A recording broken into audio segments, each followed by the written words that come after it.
السلام علیکم ناظرین، میں ہوں آپ کا ہوسٹ یاسر شامی اور آپ دیکھ رہے ہیں ڈیلی پاکستان فیس بک لائیو۔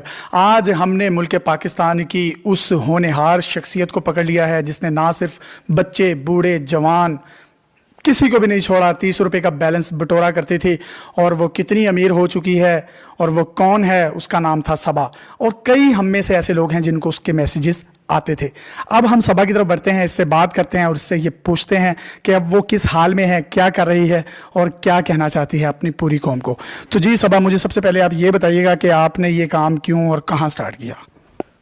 جی، سب سے پہلے میں 10-12 سال پہلے میں نے یہ کام شروع کیا تھا۔ میرے انکل ہاسپٹل میں تھے اس وقت، تو میرے پاس بیلنس نہیں تھا۔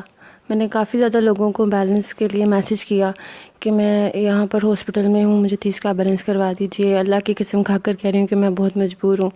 تو میں نے کافی زیادہ لوگوں نے مجھے بیلنس کر کے دے دیا تھا، اس میں سے ایک شخص نے تو مجھے 300 کا بیلنس کروا دیا تھا۔ مجھے اس وقت ایک ایسا مائنڈ میں یہ کوشچن سا کلک کیا کہ تم یہ اچھا ایک انٹرپرینیورشپ اچھی ہو سکتی ہے یہ، تو میں نے وہیں سے یہ بزنس سٹارٹ کیا۔ آپ یہ کہنا چاہ رہی ہیں کہ آپ نے جو بیلنس منگوانے والا جو میسج جو ہے پورے پاکستان میں وائرل کیا، اس سے جو آپ کو رقم اکٹھی ہو رہی ہے، تو آپ اس کو بزنس یا انٹرپرینیورشپ کا نام دے رہی ہیں؟ جی بالکل، سب سے پہلے مجھے یہی لگا تھا کہ یہ ایک اچھا بزنس ہو جائے گا، تو میں نے یہ کام شروع کر دیا تھا اسی وقت سے۔ اچھا، مجھے یہ بتائیں، اب تک آپ نے پورے پاکستان سے میسیجز کر کے لوگوں سے تقریباً کتنی اماؤنٹ جو ہے سافٹ فارم میں، ایزی لوڈ کی فارم میں، کارڈز کی فارم میں جو ہے وہ کلیکٹ کی ہے؟ میں نے تقریباً 57 لاکھ میں نے کلیکٹ کر لیے ہیں اس وقت تک۔ جی 57 لاکھ روپے یہ صبا اکٹھا کر چکی ہے۔ تو مجھے آپ یہ بتائیں، آپ کو یہ کام کرتے بالکل شرم نہیں آئی؟ اب آئی ہے تو آپ کے شو میں آئی ہوں نا، تو میں معافی مانگنا چاہتی ہوں سب سے کہ میرا یہ جو میں نے کام شروع کیا تھا میں اب اس کو ختم کر رہی ہوں۔ میں معافی مانگتی ہوں، اللہ کے حضور بھی معافی مانگتی ہوں کہ میں بہت غلط کام کر رہی تھی۔ اب مجھے اس بات کا افسوس ہوتا ہے، میں بہت شرمندہ ہوں اس کام کی وجہ۔ چلیں، یہ تو بہت اچھی بات ہے کہ اگر آپ نے معافی مانگ لی ہے، اللہ کے حضور بھی معافی مانگ رہی ہیں، پوری قوم سے بھی معافی مانگ رہی ہیں، دیر آئے درست آئے۔ تو لیکن آپ یہ بتائیں، جو اتنا بڑا خطیر رقم آپ کے پاس ایزی لوڈ کی فارم میں جمع ہوتی تھی، تو اس کو آپ کس طریقے سے یوٹیلائز کرتے تھے؟ آپ کے پاس تو بہت زیادہ بیلنس ہوتا ہوگا۔ جی ہاں، پر بیلنس تھا میرے پاس، لیکن میں اس کا کیش تو کروا نہیں سکتی تھی۔ تو میری دوستیں تھیں، انہوں نے مجھے مشورہ دیا۔ میری ایک دوست تھی عاشی، اس نے مجھے کہا کہ تم ایسا کرو کہ تم پی سی او وغیرہ کھول لو، مطلب کہ تم لوگوں کو بیلنس جو تمہارے پاس اب اتنا زیادہ اکٹھا ہو گیا ہوا ہے تو وہ تمہارے تو کسی کام آئے گا نہیں، تو تم ایسا کرو کہ تم لوگوں کو شیئر کرنا شروع کر دو۔ تو میں نے 2-3 موبائل لیے اور میں نے لوگوں کو پھر بیلنس کی طرح سے مطلب کہ وہ میں نے شیئر کرنا شروع کر دیا۔ اچھا، یہ جو متاثرین تھے جن کی تعداد بہت زیادہ ہے، جو آپ کو بیلنس وغیرہ کروایا کرتے تھے، ان میں آپ مجھے یہ بتائیں کہ کون کون سے متاثر کن شخصیت تھی جو کہ بہت دلچسپ بھی ہوں، جو آپ ہماری آڈینس کے ساتھ شیئر کرنا چاہیں؟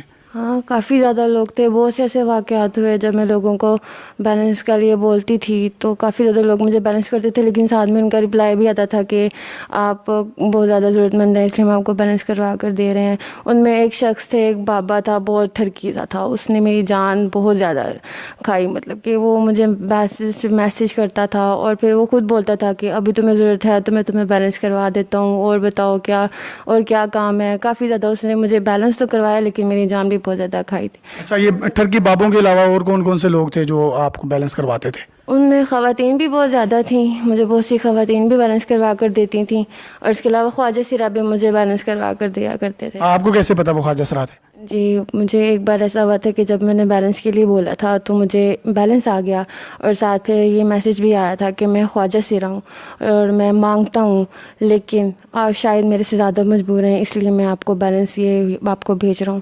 تو اس وقت مجھے ایک ایسا فیل ہوا تھا کہ یار میں غلط کر رہی ہوں۔ تو ایسا کون سا واقعہ ہے جس نے آپ کے دل کو بھی چینج کر دیا اور آپ توبہ کی طرف آ گئی ہیں اور معافی مانگنا چاہ رہی ہیں؟ کوئی ایسا کیا تو ہوا ہوگا دل دہلا دینے والا؟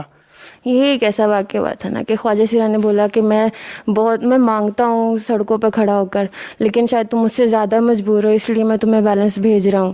تو یہ ایک ایسا واقعہ تھا جس نے جو مجھے بہت زیادہ ہارٹ ٹچنگ تھا، اور میں نے جب سے میں نے کہا یار میں غلط کر رہی ہوں، بہت زیادہ غلط کر رہی ہوں۔ تو جب بیلنس آتا ہے تو شرم نہیں آتی انسان کو؟ جب بیلنس آتا تھا تب شرم نہیں آتی تھی۔ اب کیسی شرم آ رہی ہے؟ اب لگا نا کہ میں بہت غلط کر رہی تھی، اس لیے میں نے یہ سب کچھ چھوڑ۔ چلیں، آخر میں کوئی پیغام دینا چاہتی ہیں، کوئی بات کرنا چاہتی ہیں تو آپ کر سکتی ہیں۔ جی ہاں، میں سب سے یہی کہوں گی کہ جتنے بھی لوگ ہیں اگر میری طرح کا کام کرنے کا سوچ رہے ہیں تو پلیز یہ کام مت کیجیے گا، کیونکہ آپ پہلے تو بہت زیادہ آپ کو اچھا لگتا ہے، لیکن آخر میں آپ شرمندہ ہوتے ہیں اللہ کے حضور بھی، اور ساری دنیا کے سامنے بھی شرمندہ ہو گئے، جیسے کہ آج میں شرمندہ ہوں، لیکن میں اللہ سے معافی مانگتی ہوں، سب سے معافی مانگتی ہوں۔ تو جی ناظرین، یہ ہمارے ساتھ صبا موجود تھی، دیر آئے درست آئے، انہوں نے معافی مانگ لی ہے، اور میرا خیال ہے اس قوم کو بھی اس بچی کو معاف کر دینا چاہیے، کیونکہ اب آپ میں سے کوئی میجورٹی جو لوگ ہیں وہ بے وقوف نہیں ہے، میں بھی ایک بے وقوف بن گیا تھا، میں نے بھی اسے لوڈ کروا دیا تھا۔ اس طرح کی دلچسپ اور منفرد ویڈیو لے کر آپ کی خدمت میں ڈیلی پاکستان حاضر ہوتا رہے گا۔ اپنے ہوسٹ یاسر شامی کو کیمرہ مین کلیم سمت کے ساتھ اجازت دیجیے، دیکھتے رہیے ڈیلی پاکستان فیس بک لائیو۔ اللہ حافظ۔